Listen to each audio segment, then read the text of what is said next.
The next one is Oleg. It says, hi, SM. I watched your recent Hump Day Hangout video, and Bradley mentioned he followed Network Empire when he got started. Yes, I did. Is there any old WebRing videos? Is any of their old WebRing videos still relevant? If so, can it be used together with drive stacks as taught by Semantic Mastery? Thanks. Yeah, there's no doubt.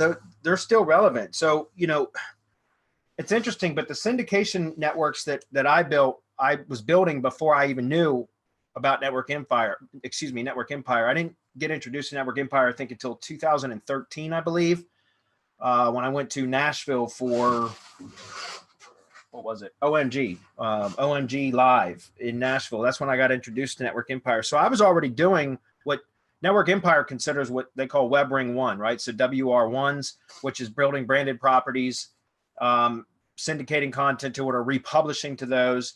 But I was doing that already with syndication networks and IFTTT.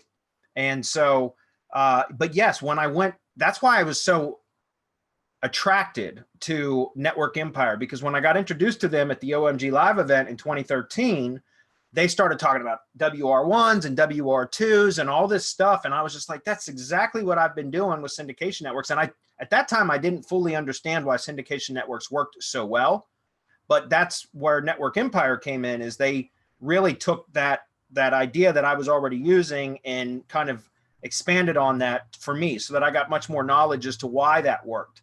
And again, that was really the beginning of the semantic web. And that's why when we formed our company, we called it Semantic Masteries, because it was about developing those semantic relationships between all those properties, increasing your brand footprint online. All of that is still absolutely relevant today. Some of the methods may have changed slightly, but as far as the theory behind it, it absolutely is applicable to even projects today. So there's a wealth of information that you can get from them as well. There's no question about it. I've got nothing bad to say about Network Empire at all. So anybody want to comment on that? No, I don't know enough about what they're doing now to be able to comment. I mean, what they were doing, yes, a lot of it, I would say it isn't even necessary going out any further than tier one. The way that we would do it is through link building, and I guess you could call them kind of like rings, kind of like, but it's not. It's different. The way that our approach is a little bit different now. But yeah, totally. Their branded ring and their what they call their golden frame. Mm-hmm. I know that's still relevant. How they do it and where they do it, like I can't say.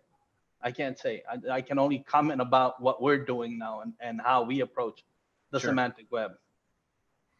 So the follow-up question on that was, if so, can it be used together with drive stacking as taught by Semantic Mastery? Absolutely. That's what, I mean, again, that's kind of what Marco was just saying, was, the way that they teach building out, they teach something similar in that the WR1s and WR2s are almost like SEO shields, right? Which is what we do with drive stacks, except we just use Google properties to create that SEO shield. And why? Because, as Marco always calls it, or says, we're in the belly of the beast.